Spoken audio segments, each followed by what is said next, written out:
Telangana pension లబ్ధిదారులకు నమస్కారం. Welcome back to వీటీ updates YouTube channel. మనకి తెలంగాణలో ఉన్నటువంటి పెన్షన్ లబ్ధిదారులకు మంచి నిర్ణయం అనేది తీసుకోవడం అయితే జరిగింది ప్రభుత్వం. మన తెలంగాణ రాష్ట్ర ప్రభుత్వం వీళ్ళందరికీ పెన్షన్ లబ్ధిదారుల ఖాతాలలో డబ్బులు అనేది విడుదల చేయడం అయితే జరిగింది. ఇక మనకి రానున్న 24 గంటలలో రేపు తెలంగాణలో ఉన్నటువంటి ఇటువంటి జిల్లాలలో ఇటువంటి పెన్షన్ లబ్ధిదారుల ఖాతాలలో మనకి పెన్షన్ డబ్బులు 2016 రూపాయలు, మనకి 4016 రూపాయలు. ఎవరైతే వృద్ధులు, వితంతువులు, ఒంటరి మహిళలు, గీత కార్మికులు, చేనేత కార్మికులు, అదేవిధంగా వివిధ రకమైన పెన్షన్ లబ్ధిదారులు ఎవరైతే ఉన్నారో వాళ్ళందరి ఖాతాలలో రేపు ఇటువంటి సమయంకి ఇటువంటి జిల్లాలలో మనకి పెన్షన్ల పంపిణీ అనేది ఉండబోతుంది.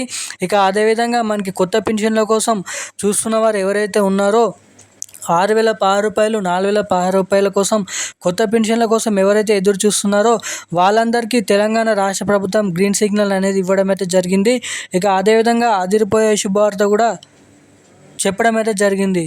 ఇక మనకి ముఖ్యంగా చూసుకున్నట్లయితే ఈ కొత్త పెన్షన్లు ఎవరెవరి ఖాతాలలో ఎప్పటి నుంచి జమ చేయబోతున్నారు అన్నదానిపై డేట్ ఫిక్స్ చేశారా చెయ్యరా అన్నదానిపై ఈ వీడియోలో మీకు ప్రూఫ్తో సహా అప్డేట్ అనేది అందిస్తాను.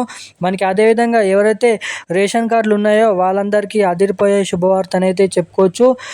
మనకి చూసుకున్నట్లయితే మనకి సంబంధించిన కొత్త రేషన్ కార్డుల పంపిణీ ఏమైంది, ఇక అదేవిధంగా మనకి ఇందిరమ్మ ఇండ్లు L2 లిస్ట్ కూడా సంబంధించిన ఈ కొత్త డబుల్ బెడ్రూమ్ ఇండ్ల కోసం, ఇందిరమ్మ ఇండ్ల కోసం ఎవరైతే ఎదురు చూస్తున్నారో వాళ్ళందరికీ సంబంధించిన కీలకమైన అప్డేట్స్ అనేది ఈ వీడియోలో చెప్పడానికైతే ప్రయత్నిస్తాను.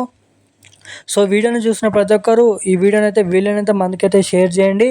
సో అదేవిధంగా మన ఛానల్ని ఇప్పటివరకు చూస్తూ కూడా ఎవరైనా సబ్స్క్రైబ్ చేయని వారు ఎవరైనా ఉంటే తప్పకుండా ఛానల్ని సబ్స్క్రైబ్ చేసుకోండి. వీడియోని లాస్ట్ వరకు చూడండి.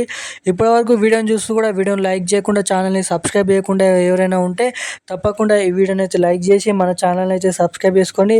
పక్కన ఉన్నటువంటి బెల్ ఐకాన్ కూడా యాక్టివేట్లోనే అయితే పెట్టుకోండి. సో ఇక ఏమాత్రం లేట్ చేయకుండా వీడియోలోకి అయితే వెళ్ళిపోదాం.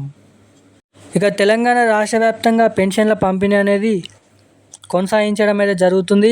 గత మనకైతే 3-4 రోజుల నుంచి మనకి చూసుకున్నట్లయితే చాలామంది పెన్షన్ లబ్ధిదారుల ఖాతాలలో పెన్షన్లను పంపిణీ చేసినా కూడా పెన్షన్ల పంపిణీ అనేది ఖాతాలలో జమ అవుతలేదని అయితే చెప్పడం అయితే జరుగుతుంది. సో ఇక వీళ్ళందరూ మీ బ్యాంక్ ఖాతా అనేది ఒకసారి చెక్ చేసుకోండి. అది నిలిపివేయబడ్డదా లేదంటే ఆన్లోనే మీ బ్యాంక్ ఖాతా అనేది ఉన్నదా లేకపోతే మైనస్లు ఉన్నదా అనేది చెక్ చేస్తూ ఉండండి. సో ఇక మనకి రేపు తెలంగాణ రాష్ట్ర వ్యాప్తంగా ఉన్నటువంటి నల్గొండ, కరీంనగర్, ఖమ్మం, అదేవిధంగా సూర్యాపేట, హన్మకొండ, మంచిర్యాల్, వికారాబాద్, వనపర్తి, మనకి మెదక్, కామారెడ్డి, సిద్దిపేట, వికారాబాద్, ఆదిలాబాద్, నిర్మల్ వంటి జిల్లాలలో పెన్షన్ల పంపిణీ అనేది ఉండబోతుంది. ఎవరైతే బ్యాంక్ ఖాతాలలో పెన్షన్లు పొందుతారో సో ఇక వీరి తర్వాత మనకి పోస్ట్ ఆఫీసుల ద్వారా ఎవరైతే పెన్షన్లు తీసుకుంటున్నారో వాళ్ళకు కూడా ఈ పెన్షన్లను పంపిణీ చేస్తున్నట్టుగా మార్గదర్శకాలు విడుదల చేయడం అయితే జరిగింది. ఇక మనకి ముఖ్యంగా ఈ కొత్త పెన్షన్ల కోసం ఎదురు చూస్తున్న వారందరికీ కొత్త పెన్షన్లు మనకి జూన్ నెల నుంచి ఇవ్వడానికి రాష్ట్ర ప్రభుత్వం అయితే కసరత్తులు చేస్తుందంట. మే 31 తారీఖు నుంచి ఈ కొత్త పెన్షన్లు ఇవ్వడానికి చాలా వరకు అయితే అవకాశాలు ఉన్నాయని అయితే మనకి ప్రముఖ మీడియా వార్తలలో వస్తున్నటువంటి ఎక్స్పర్ట్స్ అనేది చెప్పడం అయితే జరుగుతుంది. సో ఇక ఇందిరమ్మ ఇండ్లకు సంబంధించిన L2 లిస్ట్ కూడా విడుదల చేశారు. ఇక మనకి ఎంపీడీఓ ఏదైతే సర్వే చేస్తూ ఎవరికి డబుల్ బెడ్రూమ్లు అర్హత ఉన్నదనేది చెక్ చేస్తూ వాళ్ళైతే డబుల్ బెడ్రూమ్లు అనేది పంచడం అయితే జరుగుతుంది. సో ఇక మీకు డబుల్ బెడ్రూమ్ శాంక్షన్ అయిందా లేదా అన్న దానిపై మీరైతే మనకి చూసుకున్నట్లయితే indramainlu.com అని అయితే సెర్చ్ చేసి అక్కడనైతే మీరైతే చూసుకున్నట్లయితే మీకైతే ఈ డబుల్ బెడ్రూమ్ ఇల్లు వచ్చిందా లేదా అన్నది మీరు ఇక్కడ తెలుసుకోవచ్చు. సో ఇక ఈరోజు కీలకమైన సమాచారాలు అయితే ఇవి. ఇక రేపు పెన్షన్లు అనేది ఇటువంటి జిల్లాల్లోనైతే జమ చేస్తున్నారు. ఇక మరిన్ని అప్డేట్స్ కోసం సబ్స్క్రైబ్ చేసుకొని ఉండండి. Thank you guys.